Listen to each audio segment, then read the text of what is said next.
2026 March 15-ന് കേന്ദ്ര തിരഞ്ഞെടുപ്പ് commission കേരളത്തിലെ നിയമസഭാ തിരഞ്ഞെടുപ്പ് തീയതി പ്രഖ്യാപിക്കുന്നു. തൊട്ടു പിന്നാലെ സ്ഥാനാർത്ഥികളെയൊക്കെ പ്രഖ്യാപിച്ച് LDF തിരഞ്ഞെടുപ്പ് ഗോതയിൽ ഒരു മുഴം മുന്നേ കളത്തിലിറങ്ങുന്നു. പക്ഷേ ഘടകകക്ഷിയായ കേരള ജനാധിപത്യ കോൺഗ്രസിന്റെ കയ്യിലിരിക്കുന്ന തിരുവനന്തപുരം സെൻട്രലിലെ സ്ഥാനാർത്ഥി ആര് എന്ന ചോദ്യം CPM-നും LDF-നും കീറാമുട്ടിയായി. അതേസമയം കേരളത്തിലെ ഒരു മണ്ഡലങ്ങളിലും സ്ഥാനാർത്ഥിയെ പ്രഖ്യാപിക്കാൻ കഴിയാതെ തമ്മിൽ തല്ലും ചർച്ചയും വിവാദങ്ങളുമായി UDF മുന്നോട്ട് പോകവേ തിരുവനന്തപുരം സെൻട്രൽ നടന്നത് വേറൊരു കളിയാണ്. CMP നേതാവ് CP ജോണിനെ കളത്തിലിറക്കി UDF ഒരു മുഴം മുന്നേ തിരുവനന്തപുരം മണ്ഡലത്തിലെ തിരഞ്ഞെടുപ്പ് കളം പിടിച്ചെടുത്തു. ഇതോടെ കേരളത്തിലെ മറ്റു മണ്ഡലങ്ങളിൽ നിന്നെല്ലാം വ്യത്യസ്തമായ ഒരു ചിത്രത്തിലേക്ക് തിരുവനന്തപുരം മണ്ഡലത്തിലെ മത്സരം കടന്നു വന്നിരിക്കുകയാണ്. സിറ്റിംഗ് MLA ആന്റണി രാജു പണ്ട് അഭിഭാഷകനായിരിക്കെ മയക്കുമരുന്ന് കേസിലെ തൊണ്ടി മുതലിൽ കൃത്രിമം കാട്ടിയെന്ന തെളിഞ്ഞതോടെ മത്സരിക്കാൻ അയോഗ്യനായി. ഇതോടെ തിരുവനന്തപുരം മണ്ഡലത്തിലെ സ്ഥാനാർത്ഥി നിർണയം അക്ഷരാർത്ഥത്തിൽ ജനാധിപത്യ കേരള കോൺഗ്രസിന് തലവേദനയായി. മുൻപ് തിരുവനന്തപുരം വെസ്റ്റ് എന്നും 1977 മുതൽ തിരുവനന്തപുരം 2 എന്നും അറിയപ്പെട്ടിരുന്ന ഈ മണ്ഡലം 1952 മുതൽ ഇടതുപക്ഷ ചായ്വാണ് കാണിച്ചു വന്നിരുന്നത്. തുടർച്ചയായി ദീർഘകാലം RSPയുടെ MLA-മാരാണ് അവിടെ ജയിച്ചിരുന്നത്. 1980-കളിൽ അത് മുസ്ലിം ലീഗ് വഴി UDF-ന്റെ കയ്യിലായി. MV രാഘവൻ അടക്കമുള്ള പ്രമുഖർ അവിടെ മത്സരിച്ച് ജയിച്ചു. ഡീലിമിറ്റേഷന് ശേഷം VS ശിവകുമാർ 2 തവണ മണ്ഡലം കൈപ്പിടിയിലൊതുക്കി. അവിടെ നിന്നും മണ്ഡലത്തെ ഇടത് കോട്ടയിൽ എത്തിച്ചത് ആന്റണി രാജുവാണ്. MLA എന്ന നിലയിലും ഗതാഗത മന്ത്രി എന്ന നിലയിലും തരക്കേടില്ലാത്ത പ്രകടനമാണ് ആന്റണി രാജു കാഴ്ചവെച്ചിരുന്നത്. 10 രൂപ നിരക്കിലെ സിറ്റി ബസ്സൊക്കെ അദ്ദേഹത്തിന്റെ പരിഷ്കാരങ്ങളായിരുന്നു. പക്ഷേ ആന്റണി രാജുവിന് അപ്രതീക്ഷിതമായി അയോഗ്യത വന്നതോടെ പാർട്ടിക്ക് പകരം വയ്ക്കാൻ ആളില്ലാതായി. മറ്റ് ഘടകകക്ഷികളുടെ സീറ്റുകൾ ഏറ്റെടുക്കില്ലെന്ന് CPM-ഉം CPI-യും പൊതു നിലപാടെടുത്തതോടെ ഇനി ആര് എന്ന ചോദ്യത്തിന് ഉത്തരം പൊതു സ്വതന്ത്രൻ എന്നതായിരുന്നു. എന്നാൽ നാട് മുഴുവൻ അരിച്ചു പെറുക്കിയിട്ടും അങ്ങനെ ഒരു പൊതു സ്വതന്ത്രനെ കണ്ടെത്താൻ മുന്നണിക്കോ പാർട്ടിക്കോ കഴിഞ്ഞില്ല.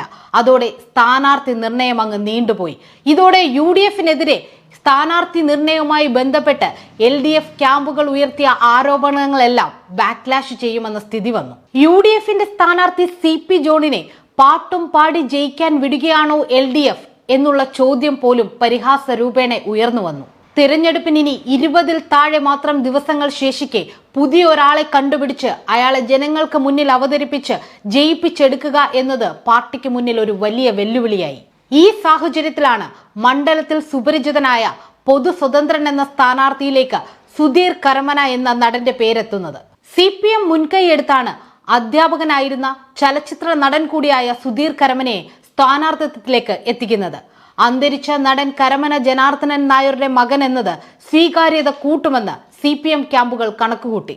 തിരുവനന്തപുരത്ത് ജനിച്ചു വളർന്ന് അവിടുത്തെ സാമൂഹിക സാമ്പത്തിക സാംസ്കാരിക മേഖലകളിൽ ഇടപെടുന്ന ആളെന്ന നിലയിൽ ആ നേട്ടം തനിക്ക് വോട്ടായി മാറുമെന്ന കണക്കുകൂട്ടലാണ് സുധീർ കരമനയുടേത്.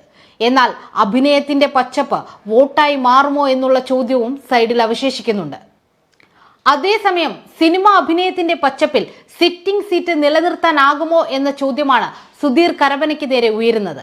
എന്നാൽ അതേസമയം UDF ക്യാമ്പ് അമിത ആത്മവിശ്വാസത്തിലാണ്. നേരത്തെ സ്ഥാനാർത്ഥിയെ പ്രഖ്യാപിച്ച് കളം പിടിക്കാൻ കഴിഞ്ഞതിന്റെ ആത്മവിശ്വാസത്തിനൊപ്പം CP ജോണിന്റെ ജനകീയനും അക്കാദമീഷ്യനും എന്ന് പറയുന്ന ഇമേജും അവരെ സഹായിക്കുന്നുണ്ട്. CMP താരതമ്യേന ചെറിയ പാർട്ടിയായിരിക്കാം, പക്ഷേ CP ജോണിന്റെ പ്രതിച്ഛായ പാർട്ടിക്കും മീതെ സമൂഹത്തിൽ വളരെ വലുതാണെന്നുള്ളതാണ് അവരുടെ തുറുപ്പുചീട്ട്. മുൻ ആസൂത്രണ ബോർഡ് അംഗമെന്ന നിലയിൽ നഗരത്തിന്റെ മുഖച്ഛായ മാറ്റിയെടുക്കാൻ ശാസ്ത്രീയമായ പദ്ധതികളുണ്ടെന്ന് CP ജോൺ വോട്ടർമാരോട് പറയുമ്പോൾ അത് അവർ മുഖവിലക്കെടുക്കാൻ സാധ്യത വളരെ കൂടുതലാണ്.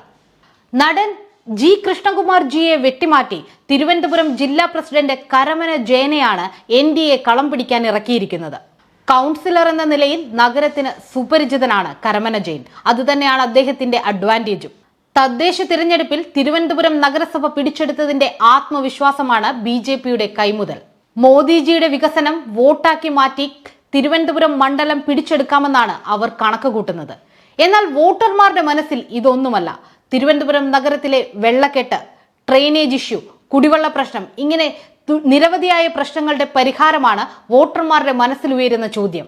ഉറപ്പായും ഇതിനൊക്കെ പുറമെ തീരദേശ മേഖലയിലെ ചലനങ്ങളും വോട്ടിനെ നിർണായകമായി സ്വാധീനിക്കും. കേരളത്തിലെ മറ്റു മണ്ഡലങ്ങളിൽ നിന്നെല്ലാം വ്യത്യസ്തമായി കടുത്ത ത്രികോണ മത്സരത്തിനാണ് തിരുവനന്തപുരം സെൻട്രൽ മണ്ഡലം സാക്ഷിയാവുന്നത്. ബാക്കി എന്തെന്നുള്ളത് നമുക്ക് വഴിയെ കാണാം.